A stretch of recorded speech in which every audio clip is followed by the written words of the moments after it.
The best coaches in the game, we really ain't playing. We regroup up in the Slack chat where the coaches debrief. We be piecing these puzzles, occupy the chunk of the pie. Ain't no lie when we hit the block, helmet's casket is top. You be seeing helmet after helmet, helmet after helmet. First place, second place, fifth place, eighth place, 12th place, 15, 16, 20. So many helmets, you got blurred vision, we got too many. Get your check. Oh man, shit. They got us fucked up. Army, regroup. We pledge always to have that edge. We don't fire warning shots. Competition just dropped. We locked and loaded before lock. Whatever the time, yeah. Do you even correlate? Being the best requires a willingness to outwork your competition. There's always someone smarter, faster, sharper, more naturally gifted to come around.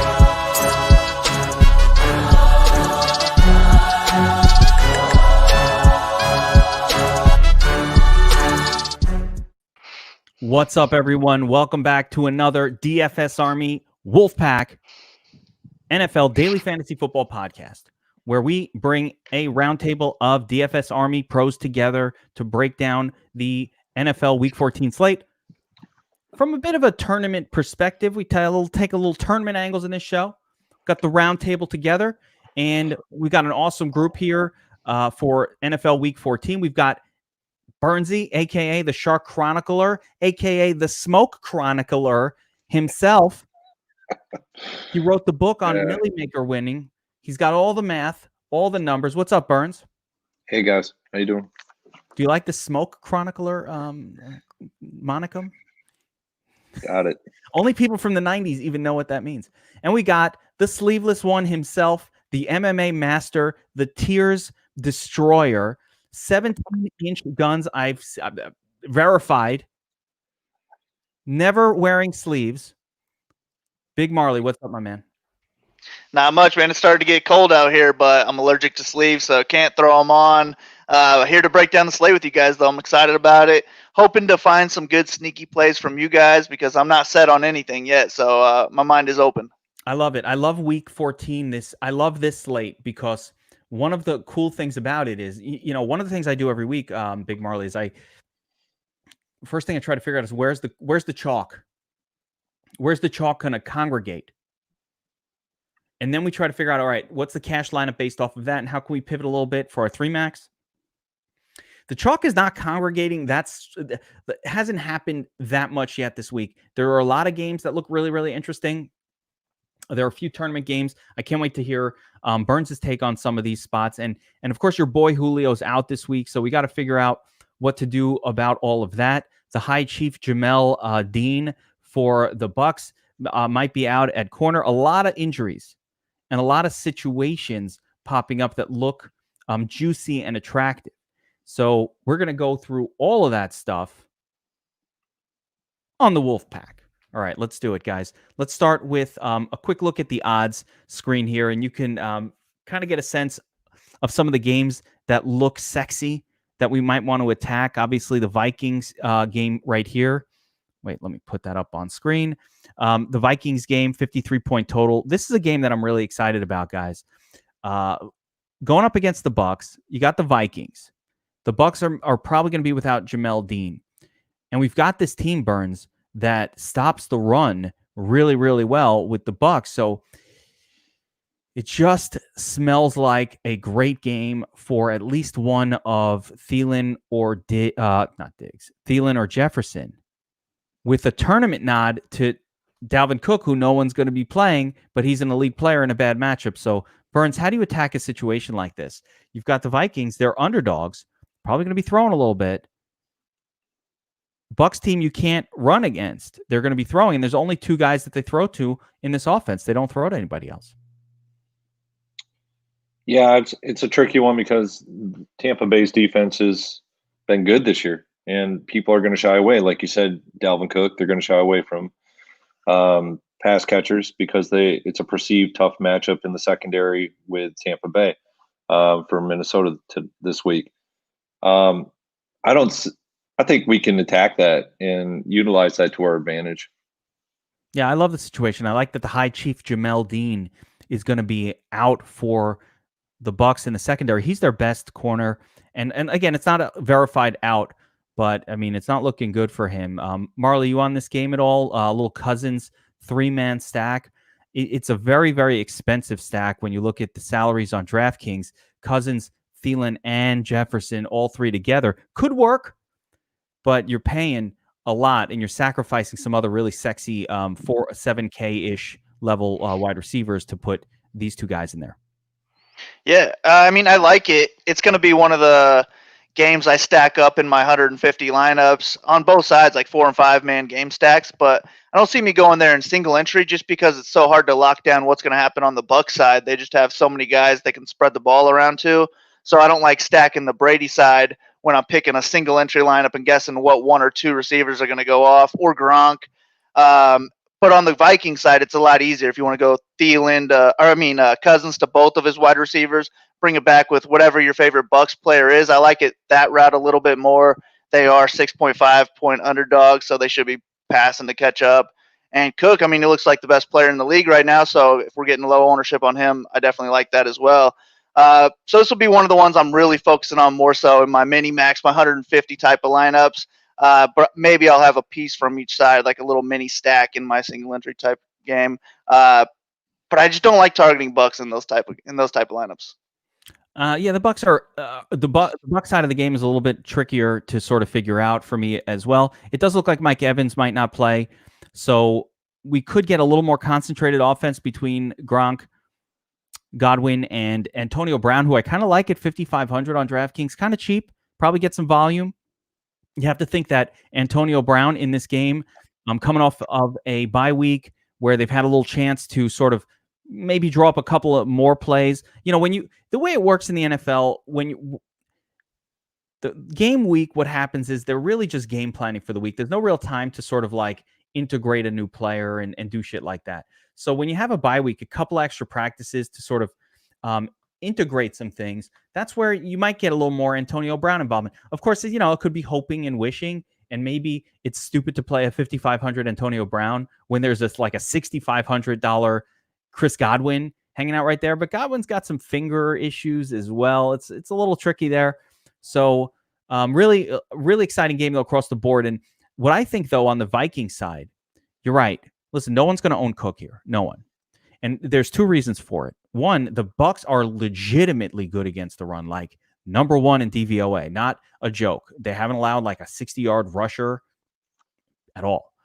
And number 2, if you play Dalvin Cook, you can't play Devontae Adams. And give me Adams, I think, has a higher floor and higher ceiling than a Dalvin Cook. This is not the year where running backs out floor and ceiling wide receivers. So, you know, I'm not playing Cook because I'm playing Devontae Adams. If I can get there, if I have that salary, I'm playing Devontae. But in this game, one of the things I've noticed this season is there's pretty much, if you look at the history of the Vikings here, it's actually really interesting.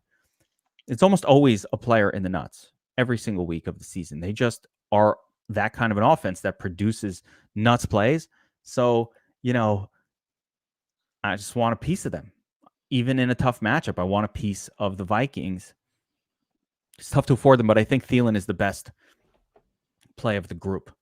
All right, let's continue down the quarterback path here because everything starts with quarterback. And, you know, another guy that I think is going to be the first guy that stood out to me this week when I looked at the slate was Pat Mahomes. And, you know, why shouldn't he? He's Pat Mahomes. He's very similar in price. If you look at the screen here, you can see Mahomes is coming in at 8,100, right? You want to play Russ at 7,900 with Mahomes sitting right there? No. Do I want to play Deshaun Watson against Chicago with Mahomes kind of close? No. Yeah, Rodgers, yes. But, I mean, Kyler Murray in a tough matchup? No. It's hard to like anybody that's not Mahomes when Mahomes brings a 25-point fantasy floor pretty much in his bad games and potential to go up 35 to 40 when he's cooking, you know, in a matchup against a Miami team that's supposedly a good defense, but come on, no one can really slow Pat Mahomes down. What do you say here? Burns, do you have an aversion in the Millie Maker, for example, to spending up for the most expensive quarterback? No, I want to lock in those points no matter what. And spending up for Mahomes is a way to lock that in, those guaranteed points. I think like I was trying to figure out, all right, who's my cash play?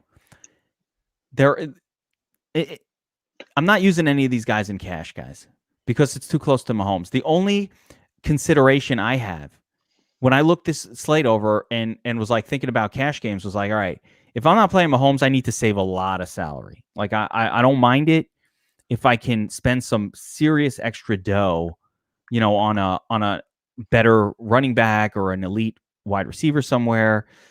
But I mean, there aren't that many great pay down options. I'm not going down to Trubisky. I mean, I'm not going down in this 5K range. I just hate it. Marley, what do you say in cash games, man? Like, any of these cheapies work, or do you just have to go and pay for Mahomes and suck it up? Yeah, I mean, Mahomes always feels like the safest option.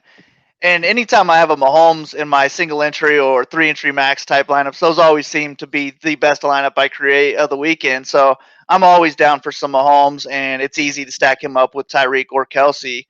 My only issue with that is who you're going to run it back with on the Dolphins side. No one. I don't even know that you have to. Yeah, you don't have to, but I'd say Gaskins would be my favorite option if I had to choose.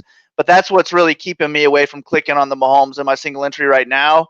But I do think the no one is maybe the way to go, and I'll probably like those lineups a little bit more. Another quarterback I do like is Herbert.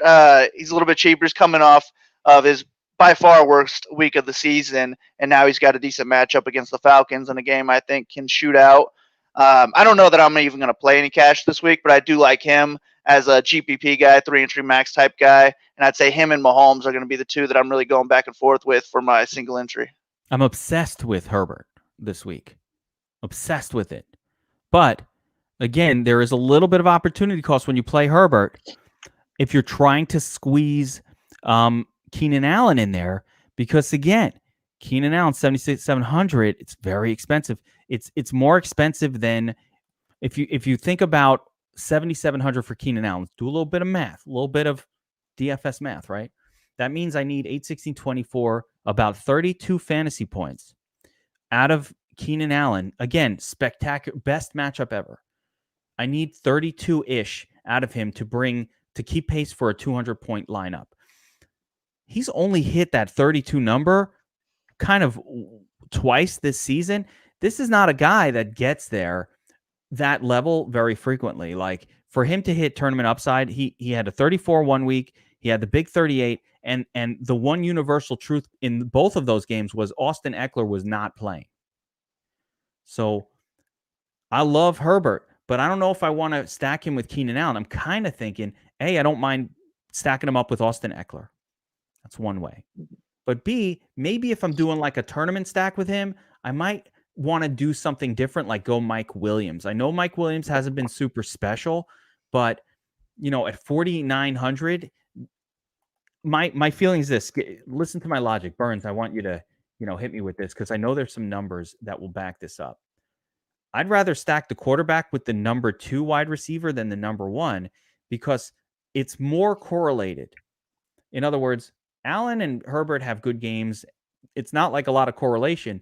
The correlation with Herbert is when the number 2 wide receiver explodes. That probably means Herbert is putting up a tournament winning number. Is there any mathematical truth to that, Burns? Yeah, it's there. It's prevalent. We've seen in Millie Maker winning lineups where the winner will fade the WR1 in certain circumstances where the WR2 actually blows up for that game, and so it's there. We have the data to back it too.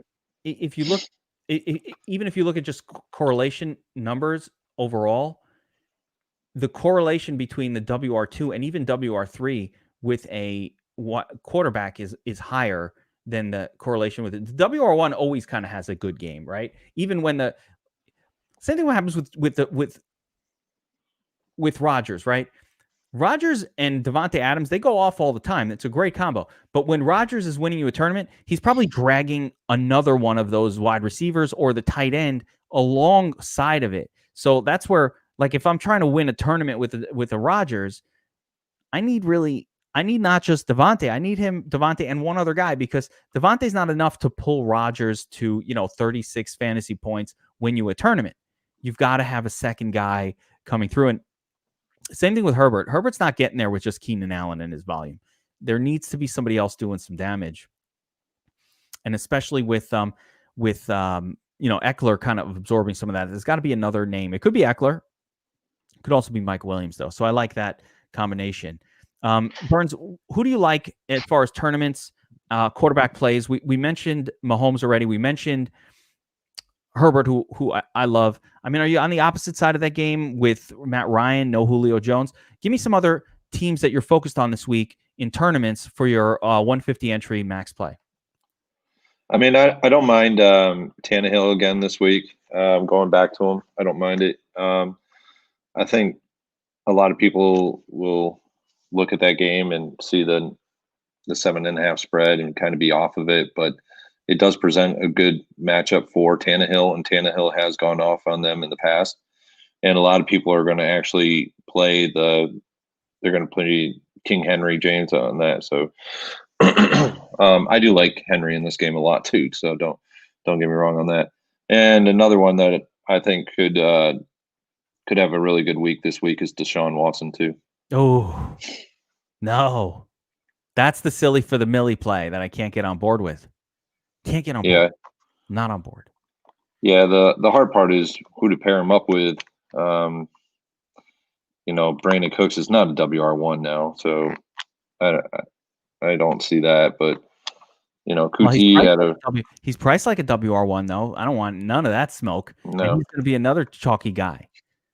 Who is Deshaun Watson throwing to? Kuti, he blew up last week. That probably isn't going to happen this week. Akins had a bad week with 3 points. Akins isn't going to do enough to drag Deshaun to going to win you a tournament levels. That's my issue. I thought about Deshaun. You know what my problem with Deshaun is? And I'm not here to argue. My problem with Deshaun is he's sandwiched between Aaron Rodgers, who's just a better play, and Pat Mahomes, who's like a much better play. He's outside in Chicago. It's fucking cold. It's windy over there. It's miserable. It's not easy to throw the football. There's nothing I like about. No, I'm not. I think it's a bridge too far for me. Of course, that's what wins you a Millie Maker. I get it. It's usually some crazy play that I have no interest, which is why I haven't won the million. That's why you're here. Yeah, and Akins actually. If you go and look at the $555 entry winning Millie Maker lineup, Akins was in it. Yeah, because it didn't matter, right? That's the beautiful thing about not being in a contest with 10,000 people. You don't need a perfect lineup to win it, which is one of the things I preach here all the time. I don't know how to say it any stronger than I do. Don't do that, right? So I want to go back to your point about Ryan Tannehill and Derrick Henry. I do think that game is fascinating because it really is one or the other. It's very similar for me and in my mind to the Vikings situation. My feeling here in this game is somebody from Tennessee is scoring a lot. Mm-hmm. Probably going to be Henry, probably. But what if it's not, right? Henry going to be a little chalky at running back. He's a great play. Burns and Marley, you were there with me. Marley was hanging out with me last year, this week at the King of the Beach. You were supposed to be there, Burns. You fucked it up. I know. Shit, my bad. I don't think I forgive that. I don't forgive that. I know. It was bad. What did I go with? I went with Matt Ryan. I told you what to do. Instead of Kyle Allen. Shit. I told you what to do. I made it to the big show. You fucking stayed home, and I don't forgive that. But yeah, it sucked. That week, I want to maybe there's a little bit of karma here, but that week, the winner of the King of the Beach, and I played half of this, but not the other half. The winner, it was the Jaguars and the Titans, Derrick Henry, Leonard Fournette, Uncle Lenny, both running backs in that game smashed, with Derrick Henry having probably his best career game ever against the Jaguars last year this week. So that memory alone is making me want to play some Derrick Henry. I mean, don't get me wrong. And it's making me want to play him against Robinson of the Jaguars, who has replaced Leonard Fournette as, the secondary smash play. But here's the thing. What happens if Henry fails? Well, what's probably happening is Corey Davis and AJ Brown are smashing alongside Ryan Tannehill. So I think the interesting tournament play here is the passing game for the whenever everybody's going to be on Henry. I want to, in tournament, I want to be the opposite. So I want to play that Tannehill passing game. Of course, I do love Henry here. Now, Marley, you remember that week? Remember that? Yeah, of course. Yeah, and the Henry play kept me like I wound up in 14th place in that contest, but it was all, if you didn't play Derrick Henry, you didn't cash. You were dead. Yeah, that was my best week of the year. My lineup would have finished like second place in that King of the Beach too for like 100K. So I have a long bad beat story about that one that I won't get into, but I'm still upset about it. But that was a good week for me. And yeah, I mean, Henry has that ability every single week, but he's going to be chalked this week, and that's when we really don't want to be on him, because he has to get 100 plus and find the end zone at least one time just to even get there. But he's going to have to find the end zone really twice to break the slate for you and win a tournament. So I'm cool with getting off that chalk and going over to the passing side of the game. And I think a sneaky side is actually Jonnu Smith. If he plays, he'll probably be like 1% ownership, and he's got, I think, as many touchdowns as any tight end in the league this year. So I don't mind a Henry or a Tannehill, Smith, and then choose one of his wide receivers to stack it up with. Check this out on screen. One of our awesome tools is the prop finder tool. No, I'm obsessed with this. I use it all the time. And let's take a look at what Derrick Henry's 2 touchdown prop is. 1 touchdown as high as minus 333. Man, that's like Davis and Figueiredo tomorrow night level. You're talking a 77, 78% implied probability here, and then score 2 touchdowns plus 190. They're giving him like what, 35% to score 2?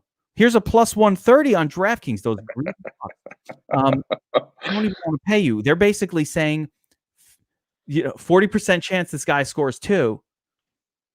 By the way, little pro tip if you're betting on these. If you aren't comparing odds, look at the loss that you're taking by not comparing odds. It's crazy. Don't bet props without using this tool. Look at this. Plus 190 or plus 130, same bet. I mean, the plus 3 touchdowns isn't even bad either. I mean, you got to take the plus 800. But yeah, I mean, plus 450 to score 3 times. That is not bad. So what I'm saying is, it looks like the kind of game where Derrick Henry is going to score. And let's see the rushing yards. I mean, they're expecting 106. So we got the bonus already built in here. Basically, essentially what this is saying is the projection for this player, 106 yards, that's 13 points, 1 touchdown at least, maybe 2. So we're talking about like a 23-point projection here, 8K player, 816, 24. I mean, it's very close to 3X just on the mean projection. That's pretty good.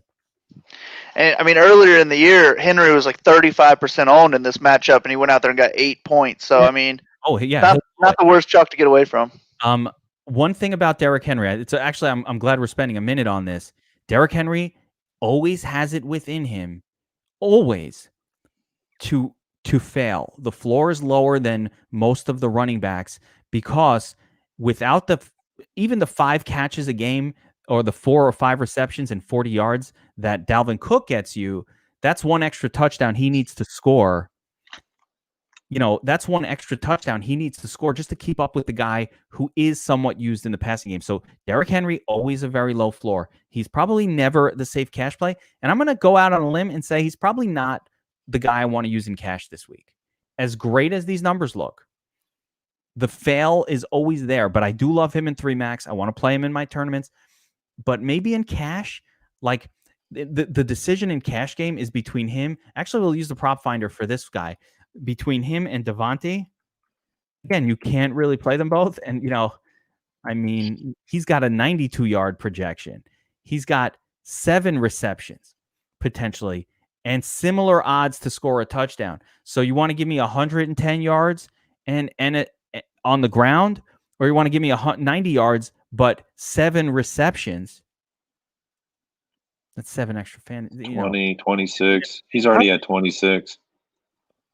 26, 27. the 2 touchdown odds are better than what fucking Henry has. So, you got to play Devontae. If you're making a flex decision between Derrick Henry and Devontae, and your local tout said you got to play running backs because they're safer. Not anymore. I don't think. How about? I mean, there's no correlation here, but what about using Tannehill and Henry in your cash lineup together and locking up every single touchdown from Tennessee with their 30-point team total? I've liked that approach, but I actually think cash is too sharp for that now. It's too sharp for that. If you get a shit game from your quarterback, you're dead. So I've enjoyed that approach, but I do need some level of where they could both do well together. Like, I'd almost rather do that Aaron Jones and Rodgers and give me the chance that Rodgers throws one to Aaron Jones or something like that. Like, I would do that with Deke and Zach back in the day, but they were frequently succeeding together. I don't really want to do that here. I don't think Tannehill is cash viable at all, because if Henry takes over the game, Henry takes over the game, and Tannehill's not going to have a very good game. So I don't hate it, but let's see how cheap Tannehill is. Yeah, 67. That's way too much. No, you could do that if Tannehill was like 5,200, and it was causing the opportunity cost of playing Tannehill over like Herbert, who doesn't have many paths to not putting up 20 points. It's just it's too much, and no, I don't think I can do that. But what are they? What are the props for Dalvin Cook? Dalvin Cook should be pretty rough. Let's see. 83 yards. A lot of rushing attempts, 23. 25 yards. Receptions under 4. That's his usual. 3 receptions about right. 150 yards. Actually, you know what? His prop is a lot better than what public perceives as his chances of having a good game. And 2+ touchdowns. That's not terrible. Yeah, it's not bad. I kind of like betting the unders on all of this on Dalvin Cook. Yeah. I think these numbers look a little bit high, but let's see, 83 yards. So it's not as good as Henry. Henry's got 106 yards. No receiving yards or receptions, but a higher 1 touchdown prop, higher 2 touchdown prop. And again, Devontae Adams is way better, all of the numbers, than Dalvin Cook here. So I'm just not doing this, but I could totally get. I mean, that's like a Burns Millie Maker play. You're playing an elite stud. The only problem is they didn't price him down for the matchup. Like, if he's priced down for the matchup, I like it so much more, but he's not priced down for the matchup. Like, give me Cook this week at 7,800 for the bad matchup, and then I'm like, all right, okay. Yeah. Then he's 20% owned versus below 15%. The problem though is he at 9K, I keep saying this, 9,400. I mean, 9, 18, 20, 36. Let me take a look. We need 40. Yeah. It's a lot. It's a lot to ask for a running back in the best matchup. I'm not playing it. I mean, Henry was 5% owned 2 weeks ago against the Colts in a tough matchup, and he put up 41 points. You had to have Henry to win a tournament that week. It's kind of the same position here with Cook, in my opinion, except a little bit more ownership, and he gets passes. The difference for me was we liked Henry in that matchup because the Colts were missing both of their tackles, and it was actually and Henry had smashed the Colts in the past. So, like, Henry stood out as like, hey, a low-owned, really good play. I don't think that's what we've got here. I think we've got a low-owned, really bad play in Dalvin Cook. So, but Henry, we liked him. That was not like some shocker. We talked about Henry in all the shows. We're like, I even learned the names of the defensive tackles for the Colts. I mean, their names, but I don't fucking know them. But I learned them that week. What's their names? Do you even know their name? I was like, who was out, guys, that week? It was like the big name tackle for the Colts that stops all the runners, like the run stopper for the Colts, and I don't remember his name. What are we gonna do? Houston, Justin Hughes. I don't even remember. I don't even know my own team's name. I haven't watched any Colts games this year. It's all red zone. You're a Colts fan. You're just as bad as me, man. I don't watch the Jets games anymore either. It's all red zone, and then I watch the replays. But well, I mean, not to trash Dalvin Cook anymore, but there's only been one winning Millie Maker lineup this year that has rostered a player at 9,000 or above. and it was in week 11, and they rostered Dalvin Cook. So And one that time, well, by the way, he only scored 29. yeah, and we've had 18 Millie Maker slates on DraftKings this year. So 1 out of 18 is not a good percentage. I've seen a lot of these style of lineups. It really does hamper your lineup to pay all the way up. And again, we've got Devontae Adams here. Woo! Yep. I think you could still play him, but again, part of the thing that the math that we keep telling people, and we say it all the time, is you have to 4x these guys and do a little bit of math to understand when you're having FOMO. This is the big thing for you guys watching. When you're having fear of missing out on these elite pay-ups, just know, missing out on what?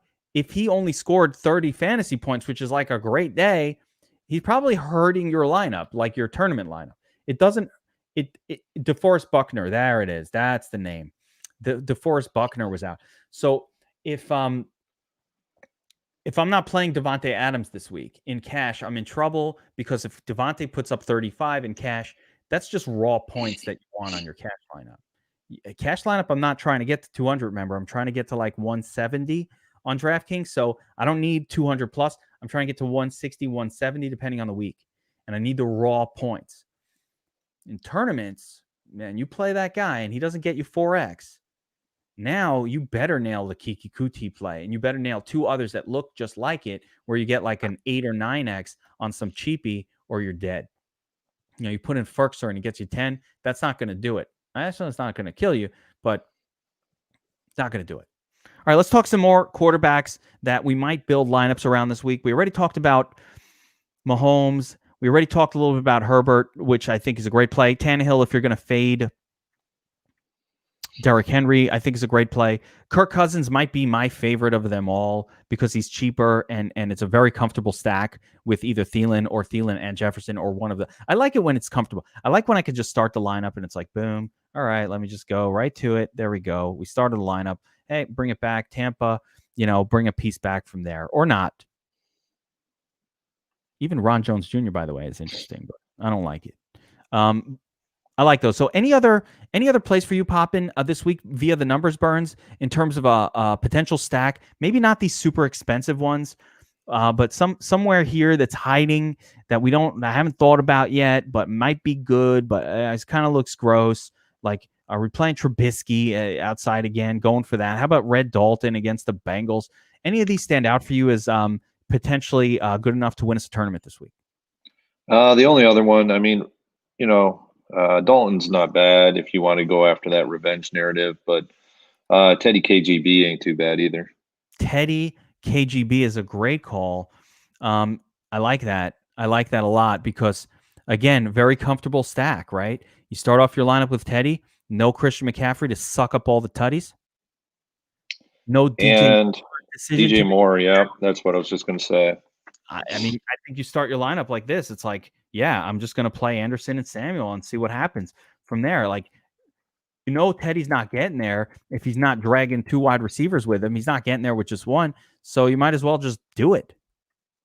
Kyle, what do you say, man? Teddy KGB, pay this man his money.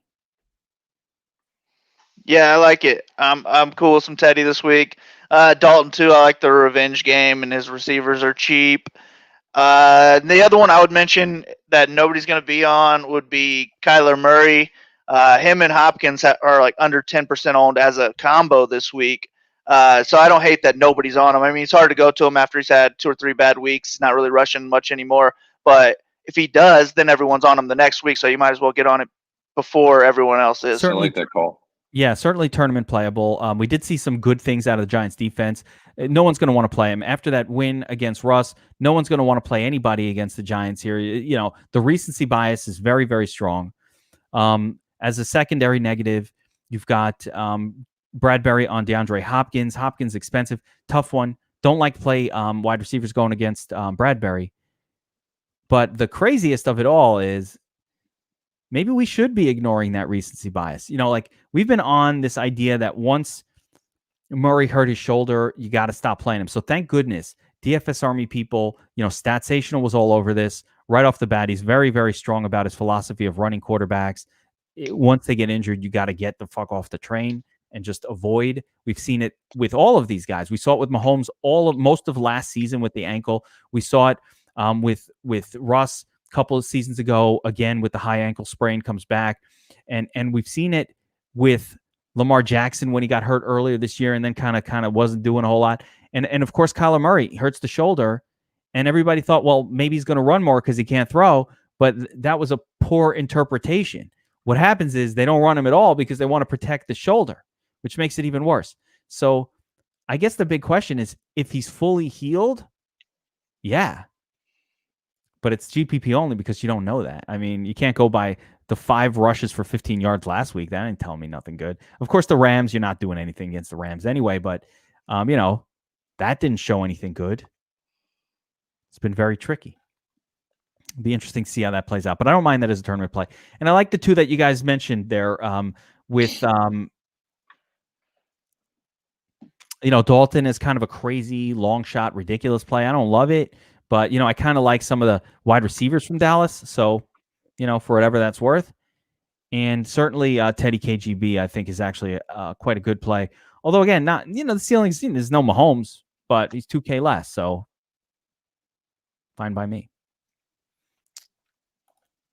All right, let's jump over to the running back position, guys, real quick, because running back is interesting this week. I'm actually going to bring it up on the Domination Station Optimizer, and I want to show the ownership projections as of right now. You're going to see it's man, the ownership, there's no real chalk that's formulating here. Take a look at the ownerships, right? The highest projection right now is Derrick Henry, Austin Eckler right there, James Robinson, Aaron Jones. McCaffrey, we still got to get him out of here. Got to freshen up those projections. McCaffrey's obviously out. Dalvin Cook showing no. Where's the chalk, man? Chalk's not congealing for me. Who to locks? What do we do in tournaments? Burns, what are we doing? Who are some running backs that are popping on your running back model? Right now it's Kamara again against Philly. And I got Aaron Jones as my number 2. Kamara. Fucking Kamara, man. Is he even playing on the main side? Yeah. You love that Kamara. You want to go right back to the guy, even though they don't throw to him. I actually want to mention this, Solomon, talking about Sam Darnold. Like, I'm not man, that's a milli maker crazy. But I will say about Sam Darnold, I believe Denzel Mims is out this week, which means that at the very least, if you do play Sam Darnold, and it is a pretty okay matchup, it's pretty easy to stack him with Crowder and Perriman, and it's cheap. So I silly for the milli craziness right there, Solomon Howe. But getting back to your running back, Kamara, he's not even, where is he? I can't even find him on the list. There he is. Oh, 7,100. They don't throw to him anymore, Burnsy. I know. He actually turned out to be a really low-owned play last week that actually, he got, what did he get?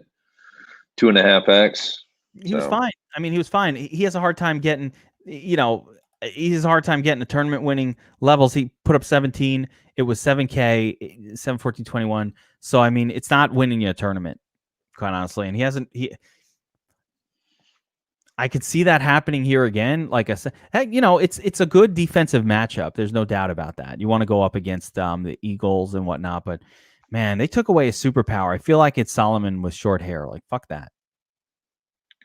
Yeah, I'll have to look and see how Philly, how they play against the running back. They're not good. Don't believe the hype. They're not good against running backs. They haven't been great this season. Forget these numbers. Traditionally, they've been good against running backs in the past, but they haven't been special this year. Yeah, my only thing with that is do they use Lats Murray more? I don't know. They have been. That's the problem. So, the offense that you're going to run with Taysom Hill, it just doesn't throw to running backs. No, Samson, not Solomon. Samson. Thank you, Eric Silverman. He knows the stories better than I do. Oops, Samson. I mentioned that a lot, the short hair, and I probably always say Solomon because I'm fucking retarded. I'm an idiot. Sorry, I don't use the R word. I'm an idiot. All right, Marley, What about you? What are we doing at running back this week? I like Austin Eckler. I think he stands out as cash playable. Zeke. Obviously, we talked about Derrick Henry. What are you thinking about at the running back position here? Yeah, Eckler's my top play. I feel like he's in my single entry lineup. He's like my favorite play of the week, I would say. And then after that, I'm cool with getting a little bit contrarian, whether it's Cook or I don't love Kamara this week or with Hill, but I love Kamara as a talent, so I'm never completely off of him if he's going to be low owned. I do have some other low owned guys that I'm interested in, though. I like Jonathan Taylor a little bit. He had a good game last weekend on only 13 carries. I also I had somebody, Chris Carson, I like him a good bit as big favorites going against the Jets. He's starting to get involved. He's getting looks in the air as well. And then like a sneaky Millie Maker type play. I mean, if Zeke is out, he's listed as questionable. Then we got Tony Pollard chalk this week. I'm probably all about that. Oh my God. If Zeke is out. Let me just point out, Zeke does not normally get a questionable tag. Like, I don't ever remember him actually having a Q tag, like ever. So he's not a dinky dunky kind of a guy. If we can get Tony Pollard chalk, the whole slate changes. Yeah, and I'll eat that chalk. Oh my goodness, am I going to eat that chalk? I'm going to freaking chew the chalk like my name is Choppadong, and I'm fucking like your teacher, your weird teacher. We used to bite the chalk back in high school. Like I'd be like that creepy. But if that's the case, then my two running backs are Eckler and Pollard, probably the two highest owned running backs on the slate. So I'll have to either get real sneaky with that third running back or just go 4 wide receivers. So a sneaky running back I do like this week is Melvin Gordon going against Carolina, and that works for those Teddy Bridgewater stacks as well. Lindsey's just looking awful this year. Gordon looks pretty good. You would think they would start loading him up with a little bit more work. And even on 15 carries, he's getting there some weeks. So I do like Gordon against a pretty soft matchup in Carolina. I'd say he's my favorite, like Millie Maker type running back play. Yeah, can't trust the Melv, but for cash games. But I mean, the price, the salary, the matchup, everything looks very, very positive. And the Panthers are down a whole bunch of defenders as well. So you would think that I like it with the bring back on the Teddy KGB play. You fucking bring it back with Gordon. That way you can build a lineup around that game. Probably not going to win anything, but if it does, it could take down a tournament. I like that play. What do you guys think about Clyde Edwards? No, yeah, Millie Maker type play. I'm not against it. Anytime you could play a guy like that in the Millie Maker. But now, wait. You're talking about Clyde Edmonds, right?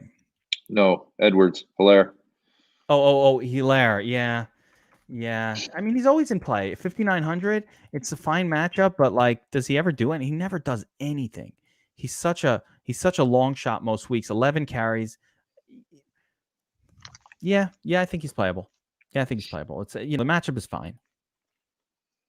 Matchup's fine. They're not going to give him volume though. He's got to break one, but he could do it.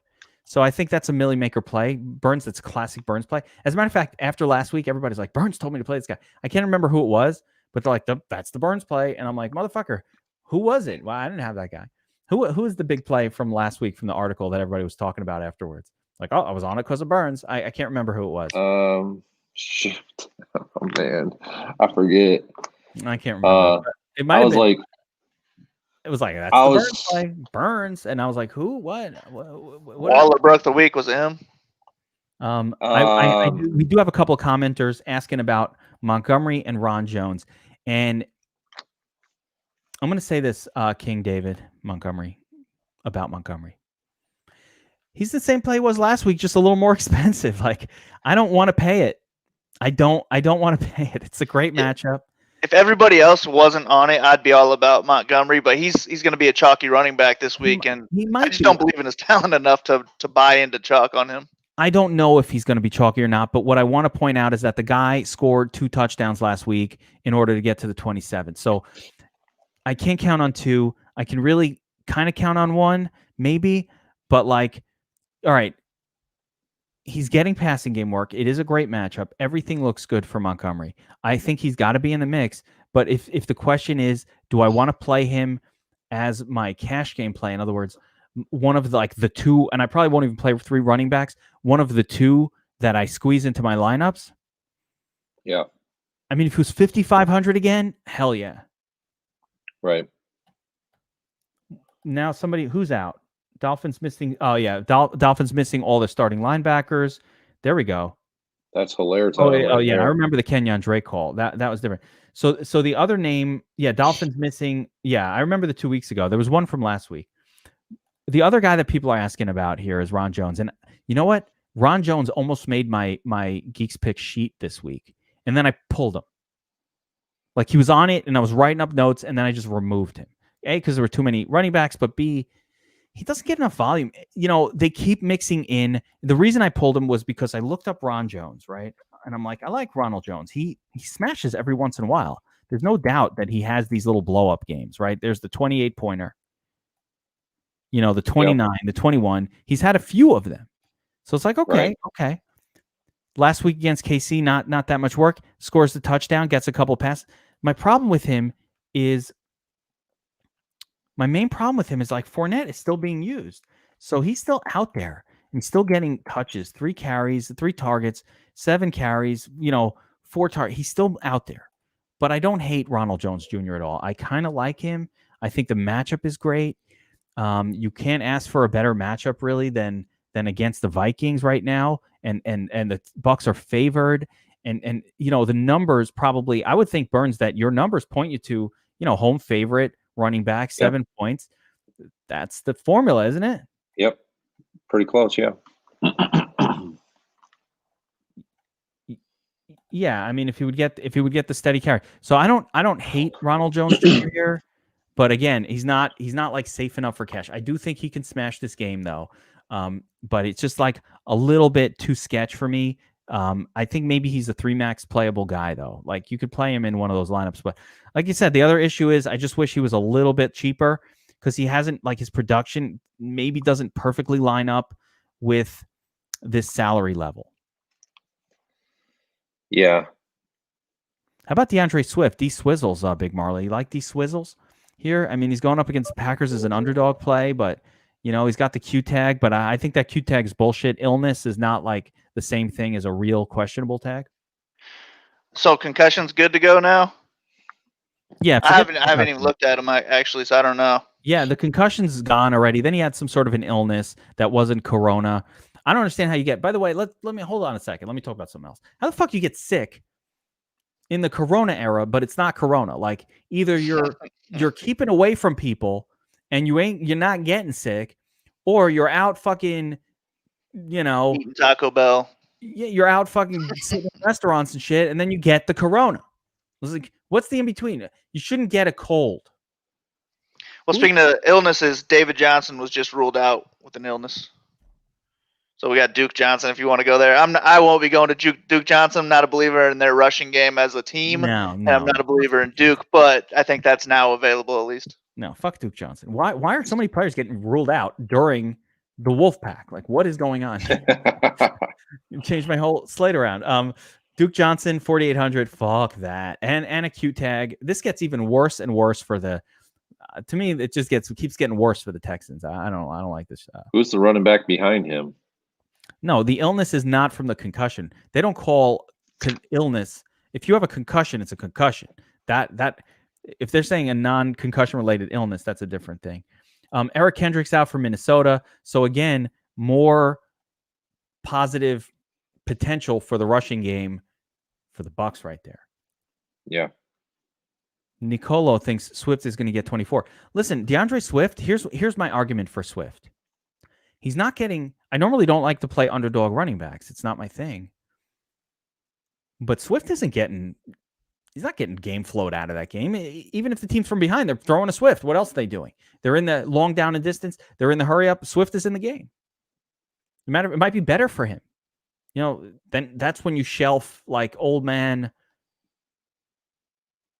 Adrian Peterson and you just go to the problem is I think on the goal line they're going to go to Peterson still on the Vikings, which is troubling. If they get to the goal line, they're going to go to Peterson. Maybe. That's not ideal. Yeah, I'd say Swift would be more in for my Packers stacks type thing. I don't really see him as a one-off for me. Probably not this week. Although, like I said, if he smashes this week, everybody's going to want to play. Man, I really hope we get the Pollard free square. That would change everything. Yeah, I'm still trying to think of the player that was in the article last week that they're talking about. It might be Chris Carson. It was Carson. Could have been that. Yeah, he put up 20 points last week, which is pretty good for that matchup. It could have been. All right. So, all right, let's address this. Okay, Evan Steele. Listen to me very carefully. Hold on. Evan Steele. Listen to me very carefully. Okay? I'm talking to you, bro. Don't play fucking Peyton Barber. Don't play. Hold on a sec. Guys, I got to do this. Let me see if I can figure this out. Don't play Peyton Barber, bro. Don't fucking do it. Did that point get across really well? Did I do that right, guys? I want to address the Peyton Barber and J.D. McKissic situation here. They're going up against the 49ers. So the 2-down grinder, Peyton Barber, he's not set up for a good game. You don't normally have people who run for 100 yards against the 49ers, especially ones that don't catch a pass. Fuck Peyton Barber. Now, don't play him. Now, let's talk about J.D. McKissic. Okay? J.D. McKissic, 10 targets last week. No Antonio Gibson. J.D. McKissic, going to get lots of targets this week. Can we play J.D. McKissic? I say yes. Do I think he's going to blow up and win you a milli maker, though? Not so. I don't think so. Again, he's still going up against San Francisco. Okay? And here's the same guy in J.D. McKissic. He catches a lot of short passes. I love that. I really do. JD. What up, JD? I'm a J.D. McKissic believer. But here's the thing. Even with 10 receptions, he only got to 17 points. That's like the worst that you could possibly do off of 10 receptions. Like he's catching little short passes and really not doing a whole lot. I mean, how do you do worse than 17 fantasy points on 10 receptions? It's like the worst. Gotta love the receptions. Gotta love the interest. I love all of that. So I think that the safety is there. Now, Marley, are you comfortable with J.D. McKissic? It's not a good matchup. It's against Washington, San Francisco, but that might mean that they throw to the running back even more. Yeah, well, there you go. So, yes, imagine if he did something. That's the floor. But if you go back through his history, this isn't new. Here, 15 targets, another 17. 14 targets, 9 receptions, another 17. The 17 seems like achievable. I'm cool with McKissic. I'm not high on him. I kind of thought he was going to be chalky this week, but we only have him at 10% ownership. And he is our highest fantasy points per dollar play at running back, second really on the whole slate. So I'm not against some J.D. McKissic. It's just you have to get there through the receiving game, and if he falls in the end zone, that's how you're going to end up winning a tournament. I don't know that you get there with 10 receptions and no touchdown from a guy like him, because like we've seen, he could have 5 rushes for 6 yards even if he's the starter. So I don't love him, but he's definitely going to be in my player pool. Oh, he's in the pool. Like I said, I mean, and Jason makes a good point. That's the floor. Imagine if he did something. This isn't the game, though, where you would expect him to do a whole lot. But you give me 10. You know what? I'll turn around. You promised me 10 targets, 8 receptions for 4,900. I'm going to take it. I'll take it. But that could be like 8 receptions for 49 yards or something. That's what I expect it to be. I legitimately think it will be that. As a tournament player, I'm not okay with that. No, not 20 plus. But in my cash lineup, where again, I'm going to admit something here, guys. I'm going to admit something. It's not been that easy to pick good running backs this season. Like, I'm fucking not picking great ones all year long. Like, running backs are failing left and right. So it's hard to get the running back spot right. Been much easier to get the wide receiver spot right. Give me a cheap running back. Give me 15 points in my cash lineup. Okay. I'll take that. Never fire up Duke. No. Hold on a second. You know what? I don't like to be biased. I'm going to consult IBM Watson, machine learning, our technology. We have something very special in-house here in DFS Army. It's very exclusive to DFS Army. We've tapped in to the blockchain network to tell us about some of these kind of plays. So I'm going to consult the Watson supercomputer through our blockchain technology right now. Should we play Duke Johnson this week against Chicago?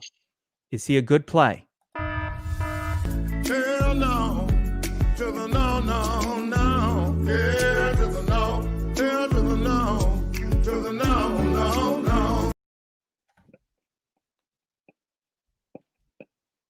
What am I supposed to do to that? That's a fucking supercomputer. That's not me. That's no recency bias. We got to use Just that. X him out of my player pool. That's the same computer that figures out if you have Bitcoin or not. We got to use that for MMA, man. That's great. It's a smart ass computer. It fucking knows his shit. What am I supposed to do to that? Can't play him, guys. I'm sorry. I wanted to. I wanted it to be a yes. I wanted it. It's a no. No Duke. We don't play the Duke of... No. Hell no. Let's keep looking through this running back position. You know, one name that's popping up here, I don't know if I can go there. I mean, Mike Davis, he just seems so milquetoast to me at this point. Christian McCaffrey is out. And Mike Davis, you know, he's Mike Davis. He's in the offense. He gets like 60%. He gets 4 or 5. He has a good workload. Can we play Mike Davis, Burns? Could he blow up and win us $1 million? He hasn't been relevant for a few weeks. There were some, as soon as Christian McCaffrey went out, he was relevant, but he hasn't been relevant. And Denver's not a great matchup per se for him. Now, Christian McCaffrey is a different type of running back than Mike Davis, but I don't know. I'm having a hard time going towards him this week because Denver. There's a lot of goodness. There's a lot of goodness around that salary. Like you're like, well, David Montgomery's right there, Austin Eckler's right there. There's a lot of like goodness floating right in that range. How about the crazy one that no one's talking about, but has been supremely consistent? My boy, Wayne Gallman. Okay, the Rambling Man. Wayne. The Rambling Man. I want to make it a thing, so I'm going to keep repeating it. Eventually, people will call him the Rambling Man. Here's something funny. I just want to point out that Marley has no idea what the Rambling Man even is. He's not familiar with the song.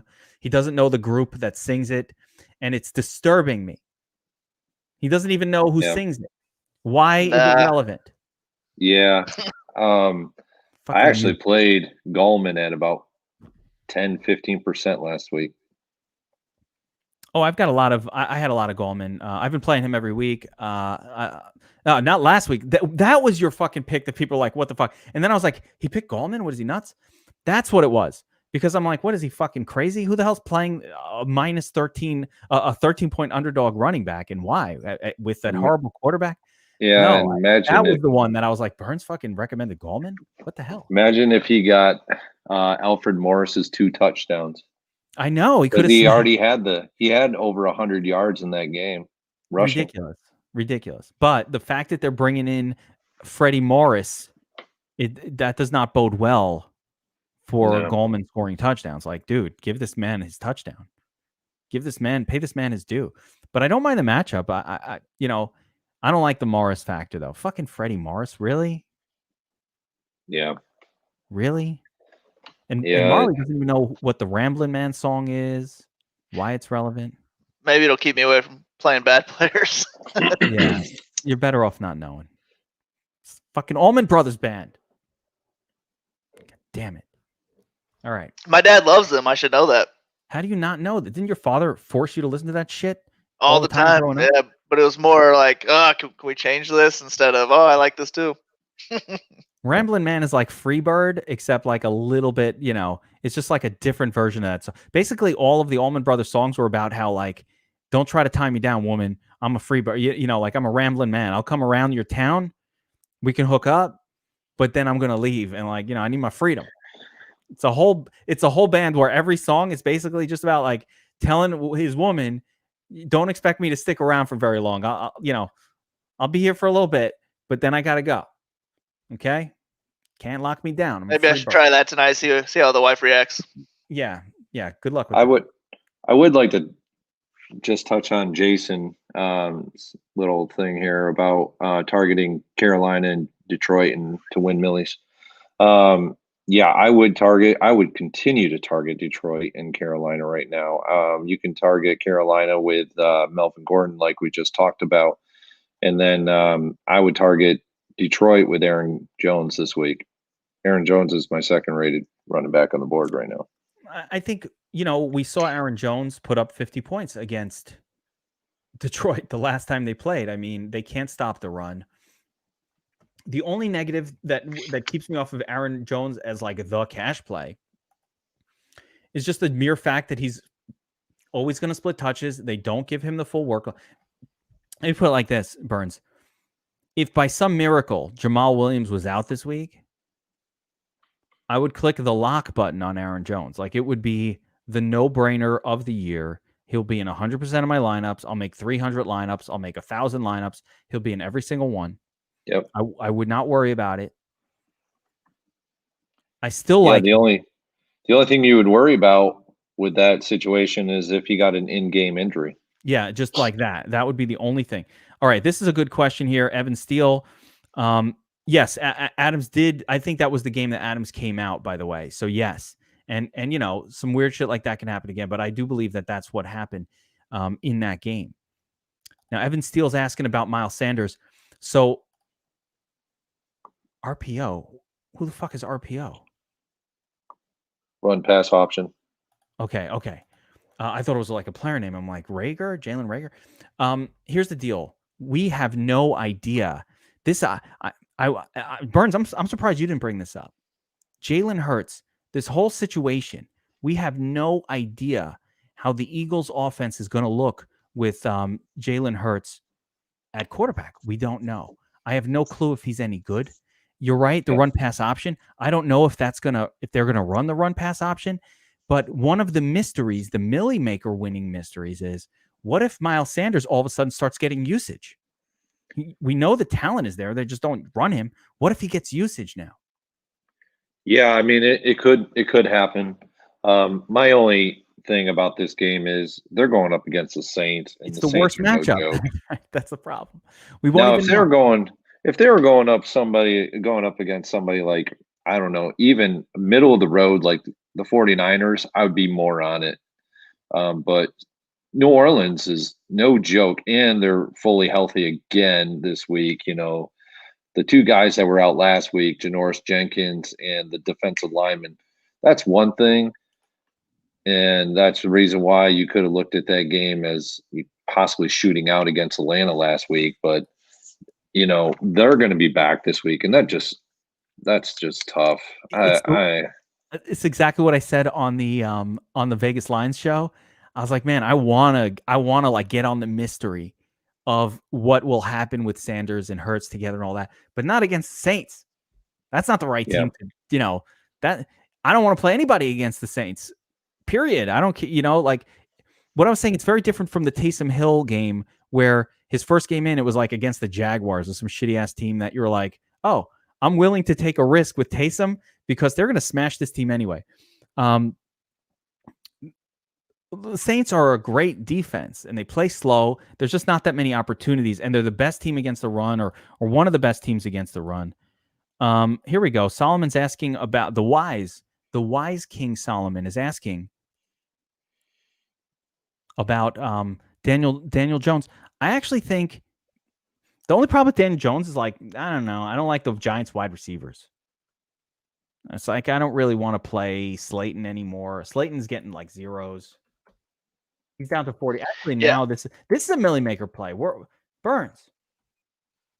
See, I don't like Daniel Jones side of it, but it makes me like that Murray stack a little bit more because I'll have a Giants run back that I feel a little bit better about, in Slayton, who could get a long touchdown, or Ingram, who's a decent tight end play. So I wouldn't go to the Daniel Jones side of it and stack up the Giants and run it back with Hopkins. I would just go with the better quarterback who has a 40-point upside, and then pick whoever Giants player you want in the tournament to run it back with. I'd actually run it back with Sterling Shepard in this matchup. I think he's got a great matchup this week. 5,200. He'll probably be Patrick Peterson. The problem with Sterling is, he never has a good game. Like, I don't know. I think he might get Dre Kirkpatrick. Oh, you think he'll be on the other side with Dre? Yeah. And he may even slip down into the slot every now and again. But I just want to point out, I just don't think Patrick Peterson's that good. He's not. Yeah, I don't think he's somebody you need to run away from. But my only problem with Sterling is, again, he just never has a good game. Like he's hanging around the 15-point range, and that's like a max for him. It could go better than that. And I do want to see how Daniel Jones did look like he was starting to heat up just before he got that injury, starting to look a little bit better as a lineup. And yeah, for everybody, I mean, the Jalen Hurts thing, I wish it could be Jalen Hurts week, but. Yeah, that's right. They're the most prepared team against the RPO as well. That's right. It's the worst possible match. Good point, Velvet Smooth. It's the worst possible matchup because they literally go up against a better version of that offense in practice nonstop. So, like, who knows the run pass better than the Saints defense? If it was a different defense other than the Saints or Pittsburgh, I would say yes. Otherwise, Ted points out something really good about Danny Jones is that, like his little superpower, Daniel Jones, is running, and he's coming off that hammy. Is he going to be out there running around like he normally does? Like he scores his fantasy. He's not such a great thrower. He scores his points, running for a touchdown. So that it might be a big ask. It might be a big ask. No, and I like Marley's take on it much. I like it a lot versus Daniel Jones' side. I think Kyler Murray in this game that's a legit call there, Marley. Good job. Yeah. There we go. I want everybody in DFS Army Slack to be like, that was Marley. I fucking played Marley's play. Fucking won all the money. Because he's not on my sheet. So, I'm like, well, he screwed all the Guru Elite player guys last week because Jeff Mann's cash play. Jeff Mann's that was his core 4 player. Well, I don't know that, but like that's a shame. He wasn't even on my list as a playable player last week, so Yep. I never had more wins in cash than I did last week. I've never done it before. Like in all of my years, I must have, but like I had 150 head-to-heads going all against unique opponents, and every single one won. It's like impossible to do that. Like it burns. What are the statistical odds of that happening? I don't know, but what are the statistical odds that we had the same cash lineup except for 2 players? You and I had the same fucking lineup. We didn't talk about it before the game. Yeah, it was crazy. You cashed a lot too, but mine was better, bitch. But you cashed a lot too, right? You didn't have the New England defense, though. You had New England defense? Yep, in my cash lineup. You snatched me. I was the bitch. Shit. Damn it! I shouldn't have talked trash. I didn't know. I'm happy I didn't go up against you because you would have ruined that ruined that 100% victory rate. I don't want that. You had A-Rod and I had Taysom Hill. And you were able to pay up the extra money for New England. Yep. And you went with go with Jacksonville? Which is good. Yep. My defense scored 14, the cheapest one. But I wanted to go Taysom. I just didn't have the balls. Yeah, I said it on every show. I'm like, it's either Taysom or Aaron Rodgers, but I'll probably just pay the extra couple hundy for Aaron Rodgers. Yeah, and Taysom and Aaron Rodgers were a push last week. I think they essentially scored the same amount of points. They did. It was just the 600. So the difference in the lineup was, of course, had you went and paid up for like the Bengals, you would have gotten like a -1. You know what I mean? So like you made the right call on the actual defense, or the Chargers was the ones I was going to pay up for. So whatevs, like that didn't work. Yeah. And I've been targeting one guy in cash games quite a bit, and we know him from MMA. We're on a public broadcast here. Do not. Well, we know him from MMA too, so. Oh yeah, all right. I load up on cash games against him a lot. Tell me behind the scenes. Okay. Not for everybody to hear. I need to know the people to target in cash games, but behind the scenes. Not Marley knows about that. Marley spends all week. Marley spends all week in MMA just finding fucking donkeys in like MMA to go up head to head against. Remember, are you still going up and still doing that? I used to. I've gotten away from cash games really all around. But yeah, I would spend hours looking like bum hunting in lobbies, and I would just have random people sending me invites, and I would have some guy who would send me a $500 every week And his name was like MD Ski. So I was like, all right, this is a doctor who likes to ski. I'm cool with taking $500 from him every single week. And then they just stopped coming. And I was like, man, I missed this $500 a week like allowance is what it felt like. Dude, you gotta play. You gotta get back to cash games. You gotta play. I'm telling you, to be profitable over the medium term, you've got to be able to. Your week needs to depend on your cash game more than your tournament play. It just has to. My tournament mind just gets too in the way, and I end up having like a 2v2 that gets me crushed. So I've gotten away from it because I wasn't beating Rake. There was like a 2-month span. I was just calculating every cash game that I did, and it wasn't going well for me. So I was like, you know what? Let me just focus on GPPs a little bit, try and get away from the chalk, and it'll be a lot easier for me to hit a big one-time payment rather than small payments over like a course of 2 years or something like that. Well, that's kind of how it goes. I mean, that's the difference between tournaments and cash. But I've just found like if I put my real effort, the problem is when I spend 10 hours or 8 hours fiddling with the Dom station to make 150, it's hard to, it's hard to concentrate on all these different things. So I found that if I can concentrate my full effort on making one cash lineup, then I'll dick around with all the other stuff, but all really focused, knowing that my week is going to be, once I know that my week is dependent on the one cash lineup, I just put more thought into it. Like I lay up at night like the fucking girl from the Queen's Gambit, playing my lineup out in my brain. You know what I'm saying? Like, get a little enhanced, and then you like start thinking, okay. And you know what but if I don't have all of my week's profitability staked on that one lineup, then I don't do that. I'm more thinking about tournaments and other shit or so I just, for me personally, it's a great motivator. Somebody's asking about Taysom Hill. What up, Taysom? As a cash play, I like Taysom Hill every week. My biggest concern here is he's not cheap anymore, and he's priced up. What the fuck is this? 8,500, 66. There we go. Yeah. He's priced up a little bit higher. I think he's got 25 points every week though. So I'm fine with it. I don't mind this matchup. The Eagles, whatever, it's all good. It doesn't stand out to me. It's not cheap anymore. It's more like, the same price as Herbert and a lot of different guys. Yep.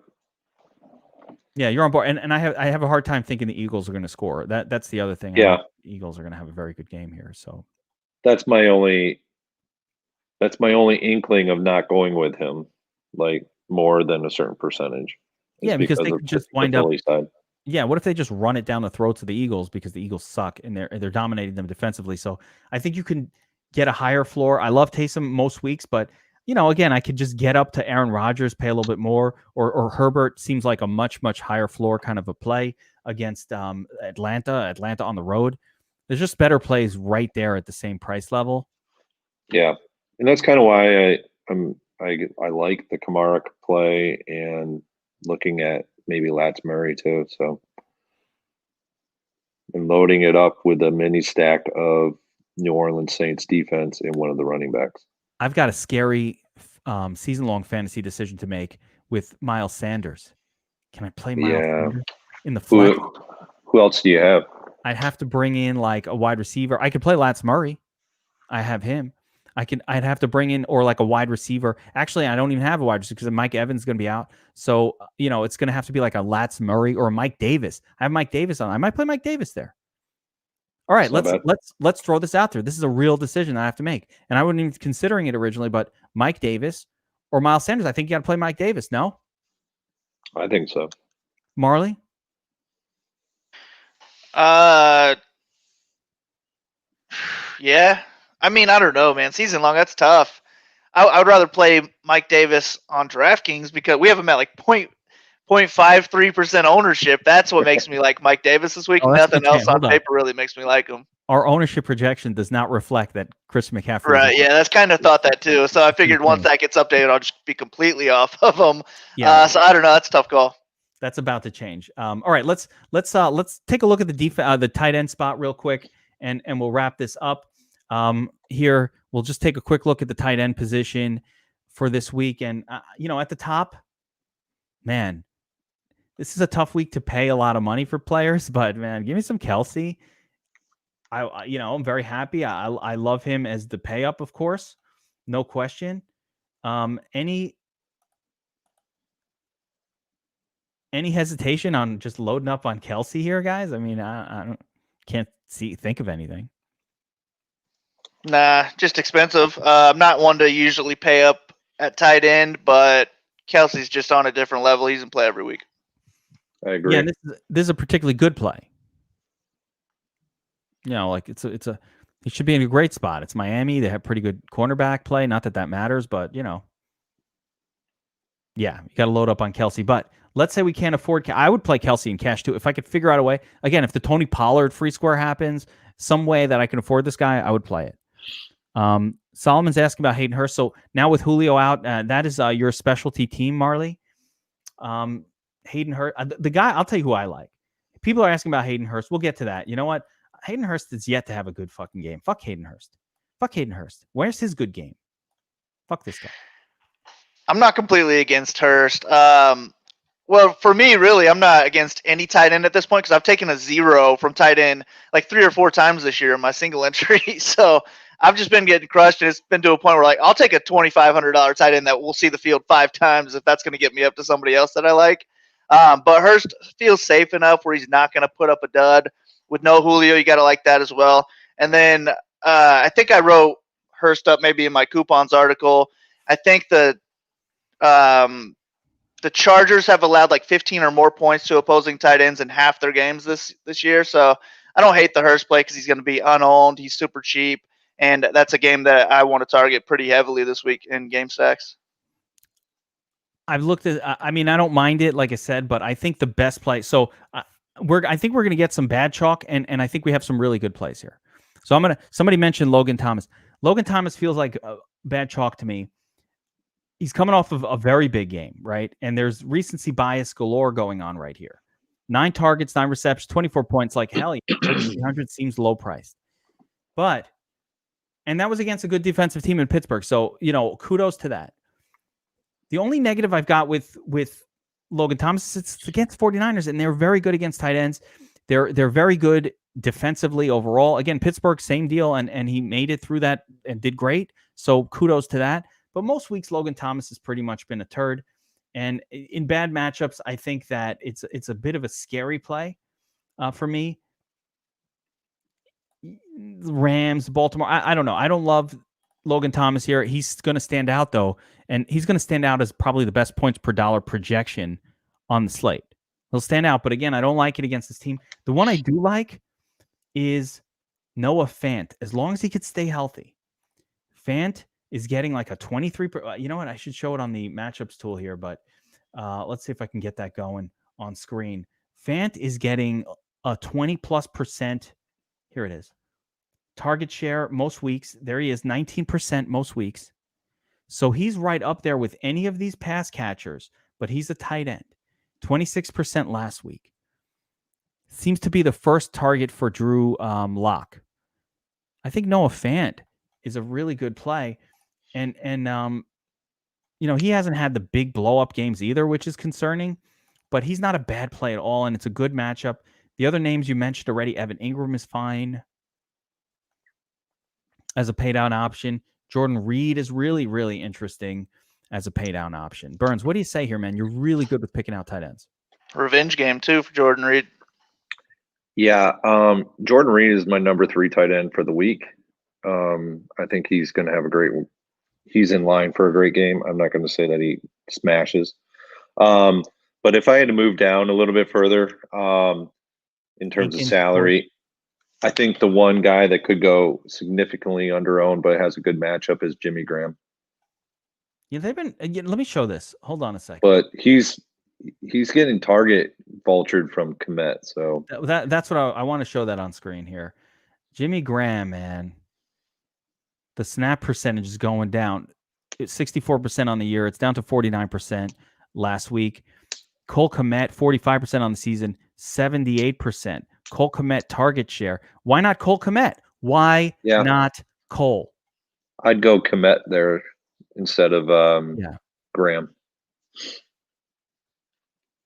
Buffo knows what's up, man. Smash the like button, guys. What the fuck?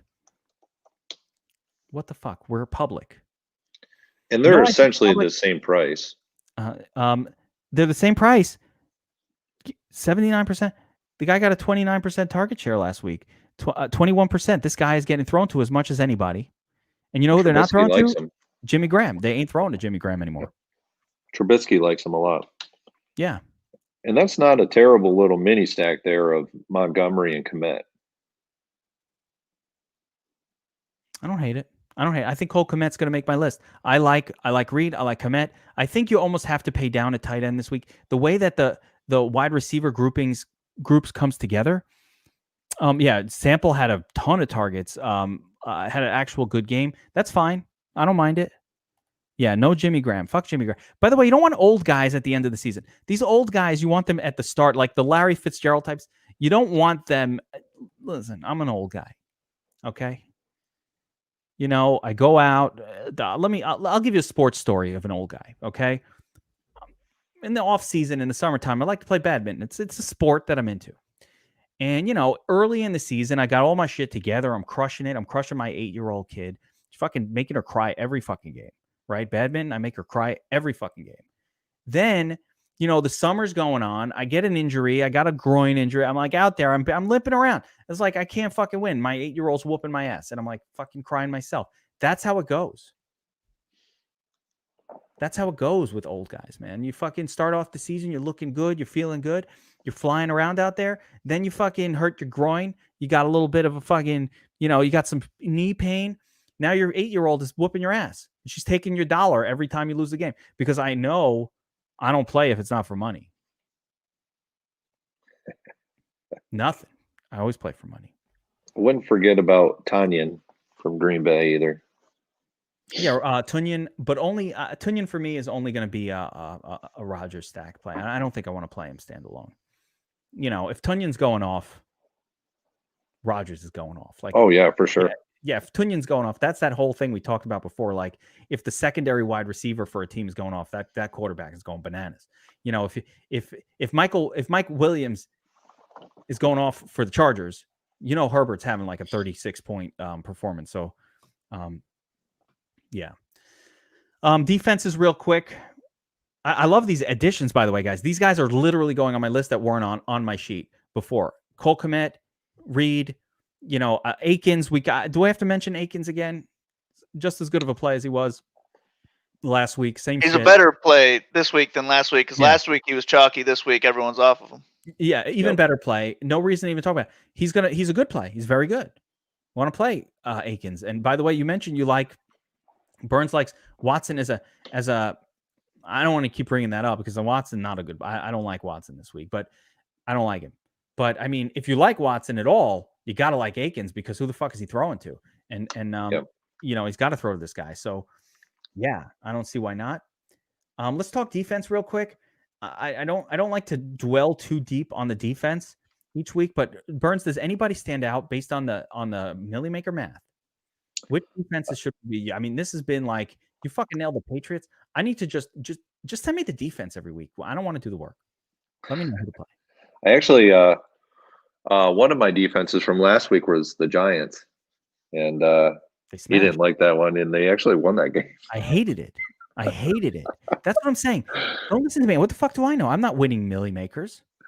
Green Bay is my number one defense on the board. Second top defense is Denver, and rounding out after that is, and they're all about the same, so take your pick: Chicago, Tampa Bay, Indy, and New Orleans. Those are my top defenses. First of all right, you're all over the place in the salary levels here. So well, that's why it's good. Broncos? Where the fuck did Broncos come from? Are they good? Like what? They're on the road? What attracted you to the Broncos? Break it down. So let me just pull it up here. And it's all in the O-line, D-line stats that Tex posted. So okay. All right. So based on those O-line, D-line numbers, that's where that's kind of where you're going, because Broncos are an underdog in this game. They are, but what I've found in Millie Maker winning lineups is that it really doesn't matter whether they're a favorite or an underdog. Denver's D line is 6th in applying pressure to the quarterback. The offensive line for Carolina is 13th in giving up the most amount of pressures to the quarterback. Okay. Teddy KGB has surrendered 8 INTs this season, and they only have a 2.1% ownership on them. There you go. I mean, those are very valid and mathematical reasons, which I love. D-Max says, give me the Cowboys and be done with it, pay down, and I agree with that. You know, give me any defense. I'd use them for cash. Yeah, a lot of people are going to use them. Yeah, as a cash play, just, you know, looking over the slate. The other one that stands out is Bengals. Because it's Dalton. But yeah, they know everything about Dalton. It's almost like the opposite of a revenge game. Yeah, I mean, they know Dalton, but, you know, plus it's Dalton. He's not that good.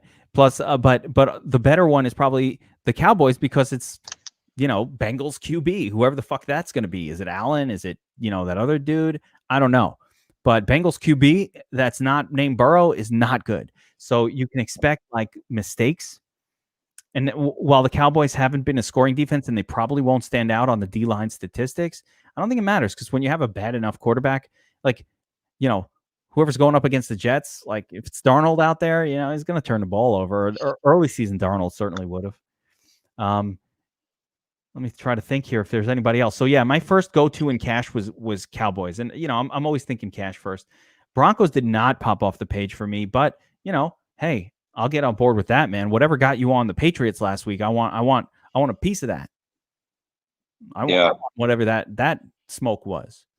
So with the O-line, D-line chart, basically I X everybody out. That is every defense that is below a B. I say you're out. All right. Let me bring that tool up here, and I want you to explain to me exactly. Of course, it's going to take a minute to load it. But guys, for those of you who are watching, these are the premium tools that we have over at DFS Army, and you pretty much all the stuff that we're coming up with comes right off of these tools. So, all right, so you've got a grade, overall grade here. And the grade is based off of a numeric value. Okay, so it's a numeric value that creates a grade for the defense. So I want a high-graded defense against a low-graded offense. Is that the general concept here? In essence, but we want a defense that pops off the page in terms of ownership too. Like if you look at the Green Bay game, they're at the bottom there. They're projected right now at 1% ownership when I ran this earlier today. Where does it show the opposing team? So the O-line pressure's given up right there. That's Detroit's. That's the total amount of pressures Detroit gives up as a ranking. So the lower the ranking in terms, so like 32nd is the worst rank. So 25th is pretty bad. Sack rate. That's what I'm looking at. Okay. Exactly. So 32nd is like, that's the worst. Being the worst, meaning the fewest sacks. No, the worst meaning they give up the most sacks on their quarterback. Oh, Philly. Okay, so this is not talking about New Orleans. This is talking about Philly. So this is saying, all right, this is New Orleans against Philly. Philly gives up the most sacks. New Orleans got a B+ defense grade. Therefore, this is a very good matchup to target. Is that the general concept here? Yep. Okay, so exactly. So I'm looking at this number. I'm looking for somebody who I'm looking for very green. I'm looking for bad. So here we go. Chicago, Houston. Chicago gives up a lot of sacks. Houston gives up a lot of sacks, and Chicago is a good defensive team that creates a lot of pressures. Sacks. Yep. Therefore, this is a good play. Dallas, Cincinnati. Let's get a look at this one because we got a little bit of interest here. So Cincinnati takes a lot of sacks. Yep. Dallas, not a sacking team per se, but not the worst defense in the world with a B- grade, but a lot of ownership, which is not ideal, but because it's cheap. So this is the cash play because you've got a bad offensive line, mediocre defensive line, but you know the combination looks pretty decent. So there you go. This is the O-line, D-line statistics tool for those of you guys who have access to it or DFS Army subscribers. Here, that's essentially how you use this tool. We want to look at You can get a grade for the defense, and you want to look at where the offense is, and then you can sort of. I can't believe Houston is graded as a B. Yeah, I mean they got pretty good. They got top 10 defense in terms of getting pressures on. Yeah, the you got JJ Watt over there. Okay, that's pretty interesting. And then the Trubisky really throws, bad defensive teams, you want to stay the hell away. Detroit and Jacksonville and Cincinnati. Maybe we don't play Cincinnati. Yeah, I mean, if you want a really good cash defense, Seattle. That's your cash defense right there. Interesting. Oh, because they're going against high the owned. Jets. Well, you can't pay up though. You can't pay up. It looks good, except you can't pay up. I'm not paying up for no fucking Seattle. I don't pay up for defense and cash. Screw that. By the way, I pointed out last week in the recap show just how bad of a decision it almost always is to pay up for defense and cash. It's just always a mistake. Don't do it. Don't do it. Your lineup is going to look way shittier if you're paying more than 25. They're not terrible in terms of a pay up. They're only $3K. That's not too bad on DraftKings. Case, so if I have it, I'll do it. Let's put it that way. I like it, and if I have the funds, but I don't want to sacrifice a play that I liked for that. I don't even care if it means, like, I don't want to go from like Mahomes to Rodgers even if I'm a Mahomes lineup for that change. I don't mind doing that for like an upgrade at running back or I don't want to do that to force my way. You know what I mean? So just be careful paying up. Denver, Carolina, you're right, man. Look at that. Denver gets a lot of pressure on that quarterback. And this is the tool I use to write the article with. Okay. Yeah. No, there we go. I told you to add a grade, and there it is. So yeah, you said add the grade. So I couldn't figure it out without the grade. So each one of these, actually, if you go column to column to column to column, they're all graded out. It's given a letter grade that's actually broken down into a numeric grade. And then the overall letter grade is based off of the overall numeric grade. Okay. Yeah, no, I like it, but this is really helpful. Having the grade here really does help. So I need to be able to, I need it to pop. I need to pop in my face. Like make it like I was trying to get it to conditionally format where we can actually make it pop even more. But conditional formatting is like driving me nuts with the letters. It's easy with numbers. Talk to Taco. Get a DM going with Taco. He's a fucking master of manipulating this shit. So I'll get it. I just gotta don't be afraid. A little bit. Taco, for real. I will. I'm dead serious. Ask and you shall receive the greatest help. I always say, why are you spending 10 hours figuring something out?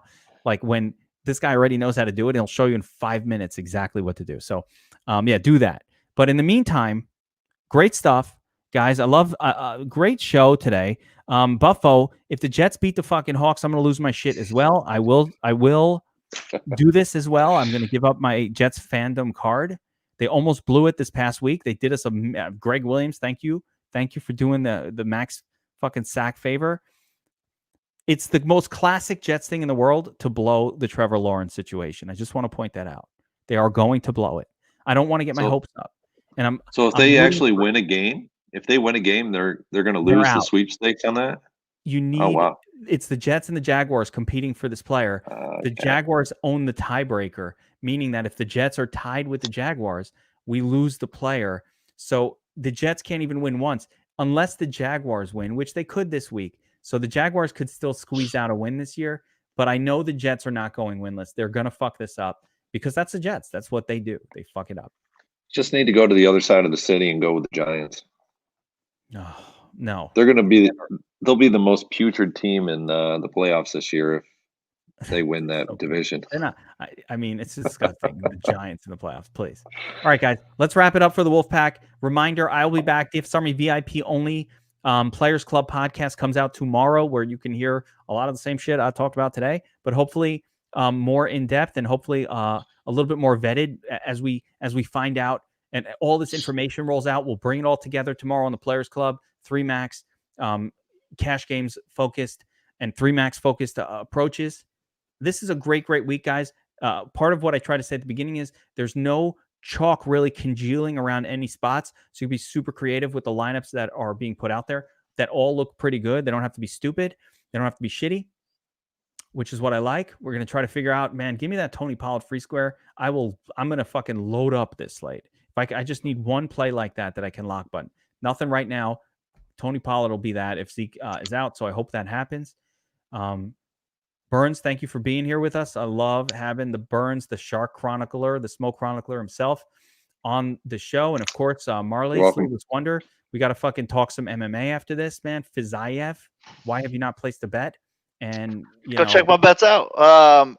But yeah, check out his all my Big stuff Marley is up. MMA I got 14,000 plus words breaking the card down. Cheat sheets are done. Podcast is up. Ownership projections are done. 150K up top in MMA this weekend, and all sports are included. So if you're not a member yet, sign up.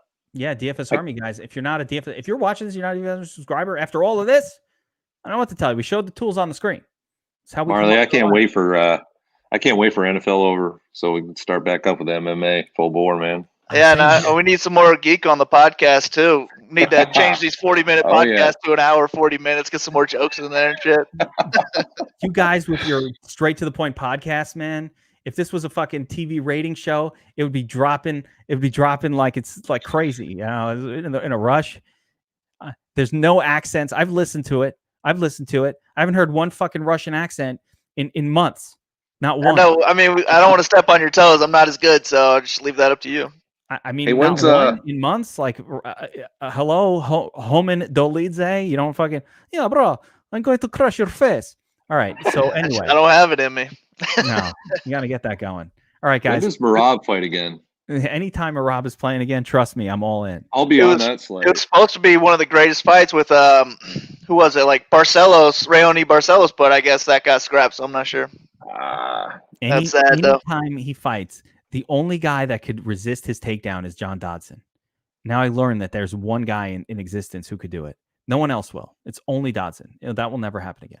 Anyway, all right. That'll wrap it up for the WolfPack, guys. Good luck this weekend. I'll see everybody. DFS Army VIPs tomorrow for the Players Club. Don't forget. Marley, Burns, good stuff, guys. Take it easy, everybody.